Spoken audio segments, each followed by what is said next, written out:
I need to be grown up about this. It's just, I'm just thinking of people tuning in and go, what the heck are you on about this morning? Hemorrhoids. But yes, let's talk to founder and medical director of Cosmetics, Dr. Ross Perry. Ross, I am being very stupid and giggly about this. Let's get serious, because this is a problem, isn't it? And just explain why.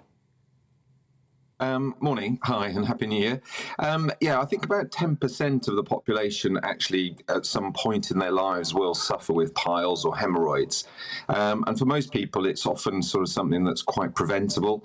Often it's dietary based. So if they're sort of eating less fibre, drinking less water, then often sometimes the balance of their digestive system can get upset. As a result, they get more constipated, strain when they go to the toilet, and this creates sort of swellings in the sort of anal and sort of rectal area. And if that persists, then it can cause hemorrhoids and piles. So yes, it is a functional problem. Obviously, there are red flags. So if people have issues like this that are ongoing with rectal bleeding that's persisting, then they certainly need to see their doctor. But the symptoms can be quite mild and settle a lot of the time on their own with dietary modifications. But if they don't settle, then yeah, certainly seeking advice or looking at dietary management is certainly the way forward. Dr. Perry, are there certain groups of people who are more at risk than others? Certainly you'll find that people who certainly people who are pregnant, certainly the weight on the abdomen creates increased pressure on the lower perineum and so forth. And that basically in itself causes more pressure through the rectal area. So pregnancy is often a cause. Being overweight will cause exactly the same sort of issues. People are straining overtly. They may have bowel issues themselves. Those are often the contributory factors, really. And it's often the straining. People often put a lot of effort into going to the toilet when actually going to the toilet is quite normal, but they don't need to try and force it and actually just need to sort of try and let it do its own thing. If they can't manage to evacuate their bowels in that one sitting, they go back and do it again at a later date. I'm so sorry. I know it's just a detail. There's some people are going to find a bit much. You know, it's an issue. Dr. Perry, how do you prevent this? Because you say it should be a natural occurrence, as we all know, but there are factors, particularly perhaps over Christmas, where there's lots of rich foods, lots of alcohol. Is that a serious issue? Is this more of a problem now in January than it would be, let's say, in the summer? It's not a serious issue, because I think for most people it's temporary and it's just a blip in a natural cycle of normal things, really.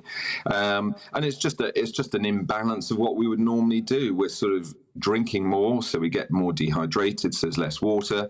Like you said, we're eating more sort of heavier foods and more of them. So, you know, the digestive system isn't probably used to that. And as a result, it just gets a little bit bunged up, which, you know, will pass with routine and going back to normality. But I think in the interim, I think people just need to be aware of that balance and restoring that as quickly as possible, really.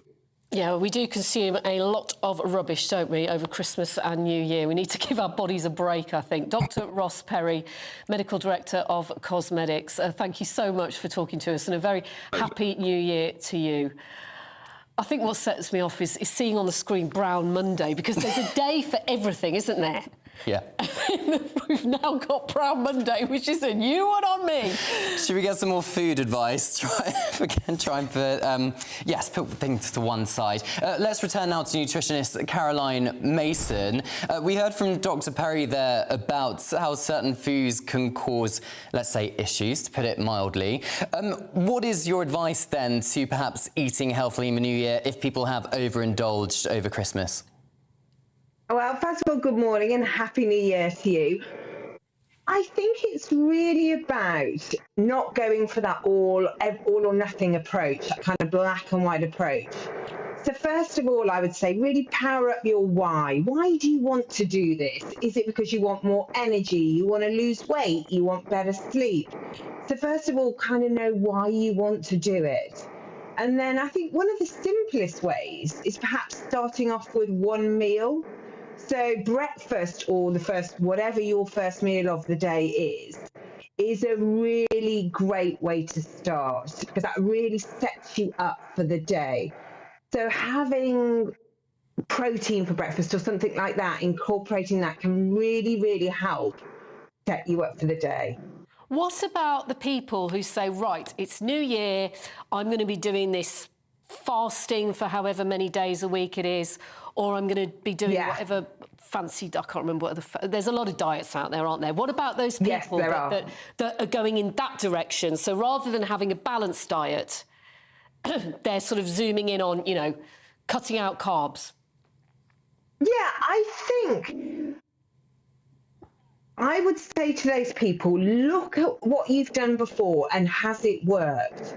So research shows that diets don't tend to work.